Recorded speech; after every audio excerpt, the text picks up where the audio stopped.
Falls are one of the most common and preventable events that threaten our independence as we age. Falls are not a normal part of getting older, but the risk does increase. I'm your host, Krista Lamb, and today on Unbreakable, the OC podcast from Osteoporosis Canada, we'll be discussing fall prevention strategies. I'll be talking to Sarah Rydahl, a physiotherapist and the manager of Access, Flow, and Transitions at Unity Health Toronto, about tips and tricks to keep you feeling steady on your feet. Welcome to the show. It is so lovely to have you here with us today. Thanks very much for having me, Krista. So first and foremost, I'm going to ask you to introduce yourself and tell us a little bit about who you are and what you do. I'm Sarah Rydahl. I work in healthcare. I'm a physiotherapist by training. I have research background in geriatrics and falls as well. And currently I work in the capacity of system-wide flow at the hospital. So working for transitioning patients from emergency right through to post-acute care. Amazing. And we're going to talk today about falls, which is something that's really important to people with osteoporosis or at risk for osteoporosis. And very often people think, if I fall, it's because I'm clumsy. I tripped over my feet. I'm a clumsy person. Why is that inaccurate?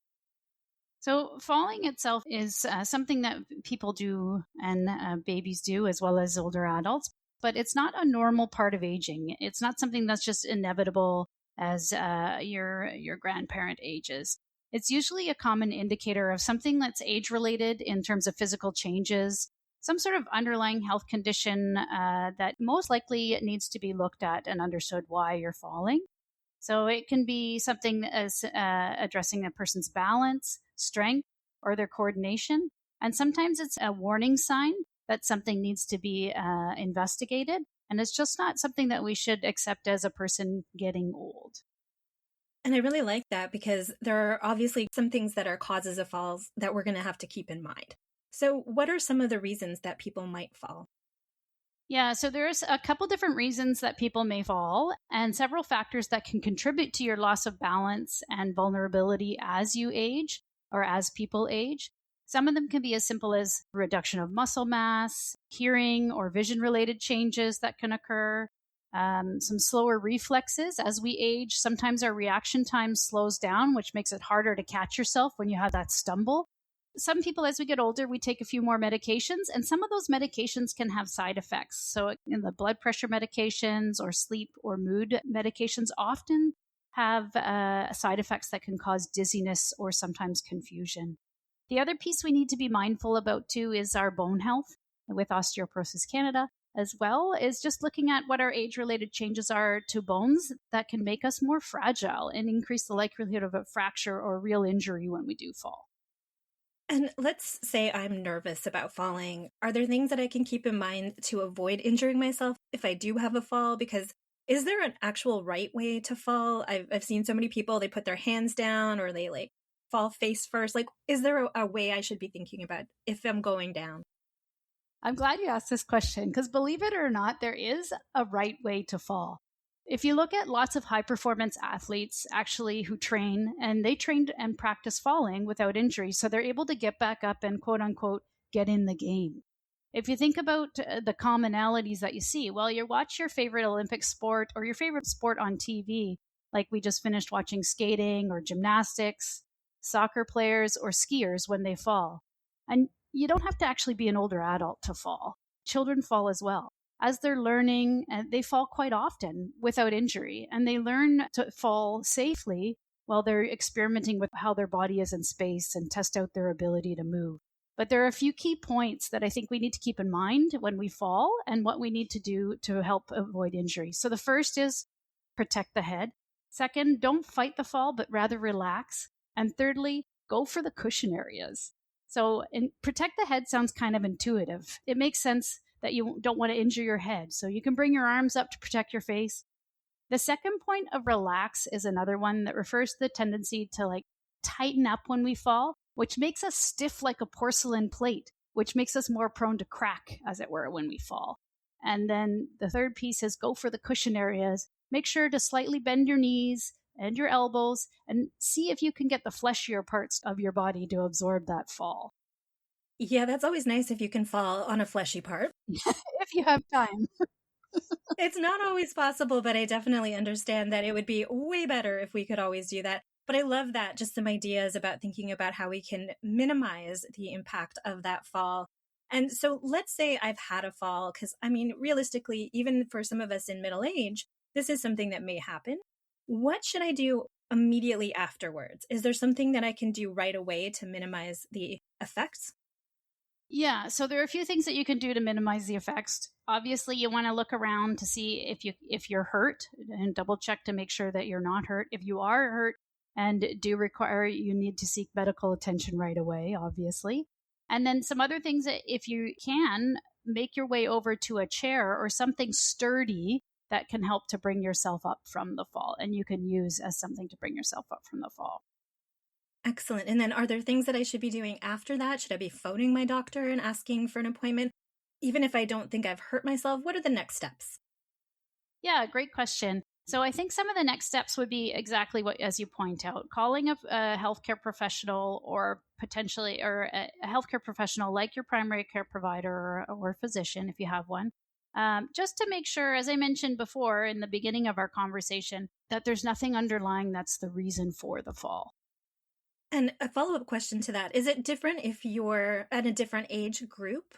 Like if you fall when you're 60 versus if you fall when you're 80, is it more important that you talk to your healthcare provider or less? I say this as someone who has a lot of people in my life who may think that they are younger than they are. I think it's important as we age to keep in regular contact with their primary care provider, and especially if you have a fall, because there are some age related changes and disease processes that occur that we do need to have investigated. Excellent advice. And so what fits me as a person with aging up with an aging parent, or if I'm the partner of someone who has had a fall? What if someone I love has fallen? What advice should I give them? How can I be helpful? Yeah. So that piece is a difficult conversation sometimes to navigate, to encourage a loved one to go if they're not interested in going to seek primary care. But I think it's always good to, we do our regular maintenance checks on our cars and our washing machines or fridges or what have you, preventative maintenance. So it's always important to make sure that we do that preventative maintenance also with our own bodies. So going to go get those pieces checked that I mentioned. So the vision, the hearing, always review with your pharmacist or primary care provider with your blood pressure medications or any other medications that may be contributing to falls risk. And so if I've had a fall, how can I prevent myself from doing it again? How can I prevent falls in the future? Yeah.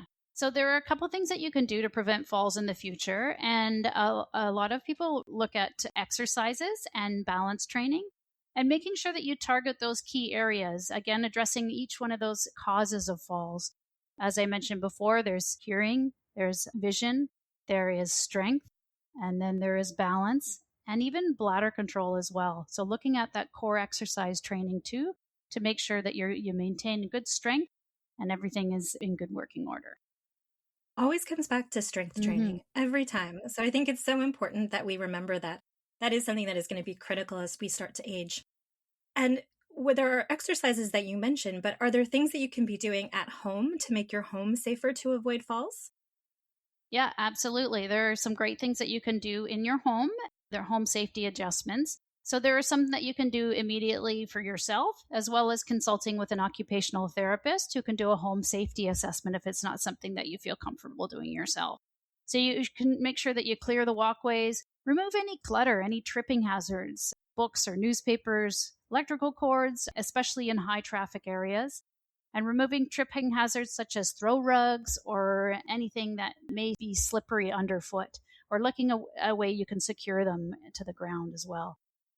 Improving lighting is a great thing too. A lot of falls happen in that quick part when you're getting up to go to the bathroom. And as we age, sometimes we have to do that in the middle of the night.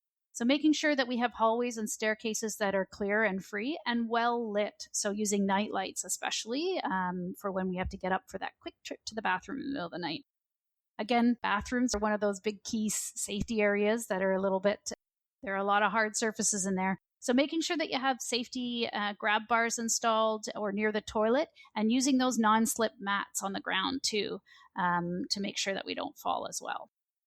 That's great advice. I always feel like I'm going to fall over one of the cats. That's what I'm going to end up tripping over. It's harder to plan for that one. Oh, absolutely. They're always underfoot.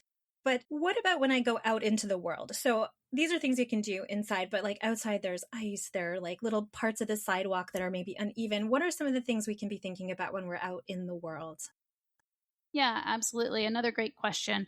So I think part of it is making sure that we have proper shoes, making sure that we're wearing appropriate footwear when we do go out. So they're sturdy, they're well fitting, they've got a good non slip sole for outside as well. Using that mobility aid if you've been given one. So, for instance, a walker or a cane, so that you have that extra wider base of support to support you when you're going over those the uneven ground, like a curb or on a sidewalk or what have you.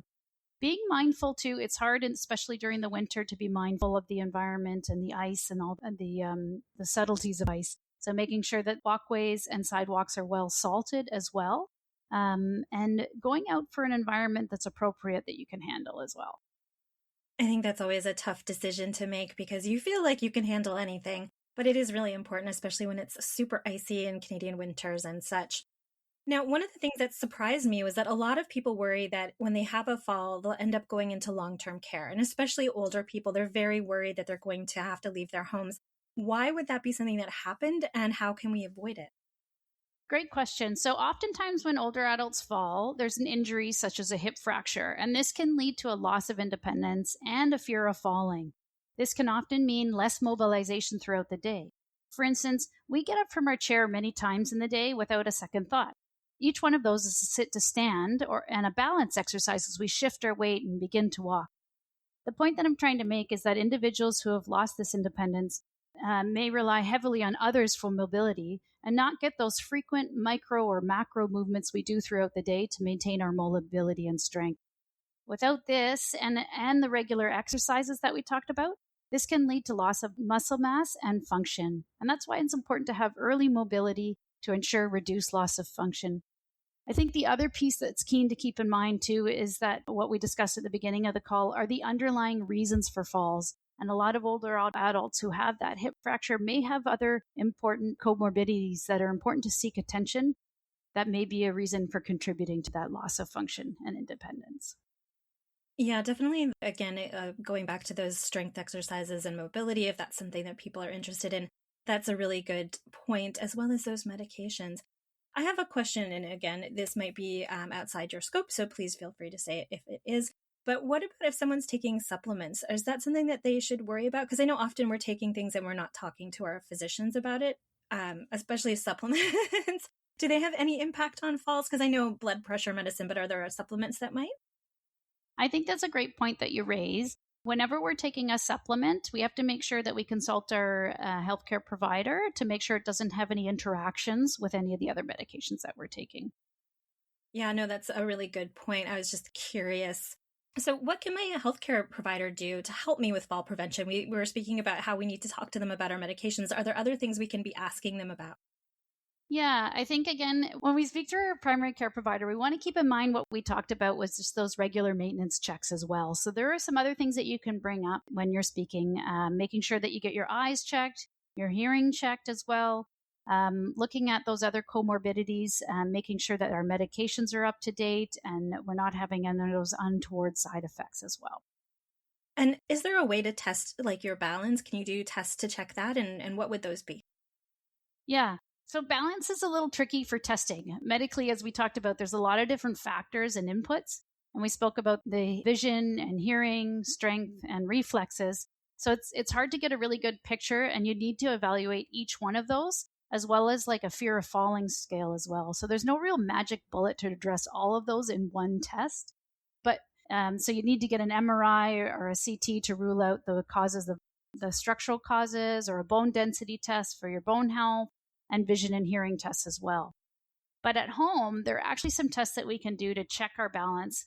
But make sure that you have someone around or another person to make sure that you're doing these safely, or doing these with your health professional as well. So these are some really great exercise and movements that you can also do in your daily routine to challenge your balance as well. So one of them is like standing on one leg for 30 seconds and seeing if you can hold it for that 30 seconds. or changing the size of your base of support between your feet. So putting them one in front of the other for 30 seconds. And another part of balance that we spoke about is vision and hearing. So challenging that can be a test, for instance. So bringing your feet together and then trying to close your eyes to see if you can still hold that balance as well.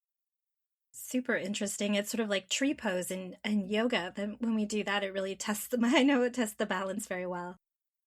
You got it. Absolutely. And that's another great exercise as well for fall prevention is not only like doing something that you love, so you get a lot of movement, but also doing ones that challenge your balance. So that's why you hear a lot about dancing, because you really move that base of support, or Tai Chi or yoga as well. But the important thing is that you keep moving and have fun doing it. I love that because I think one of the reasons people sometimes fear exercise is because they haven't found one that they really enjoy and they think it's going to be this slog. When if you find something you really enjoy doing, it can be such a joy to do exercise. Absolutely. Not all of us are those typical gym rats who go over to the gym, right? So just finding a movement that you enjoy and really gets that cardio activity happening, but also doing that fall prevention. So balance, range of motion, joint protection, all those things. Amazing. Well, this has been such an informative conversation. And before we end, I wanted to ask if there's anything else that you think would be important that we haven't covered today. I always like to make sure we didn't miss anything.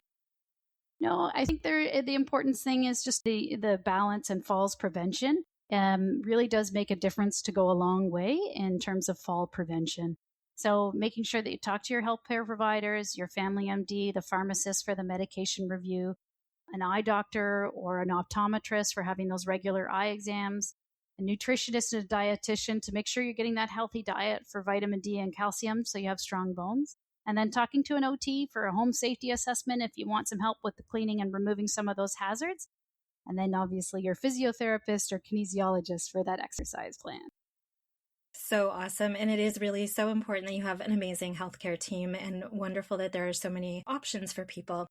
So thank you so much for joining us today. This has been a really fascinating conversation, and I think a lot of people will find it helpful. Thanks very much for having me, Krista.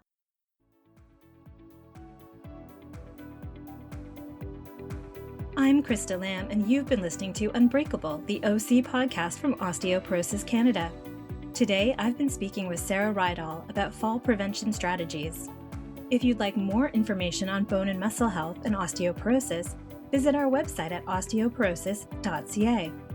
If you have questions or comments about this topic or about our podcast, reach out to us on our website or via social media. You can follow us on Instagram and Facebook. Enjoying the show? Hit subscribe in the podcast provider of your choice. Thanks for listening.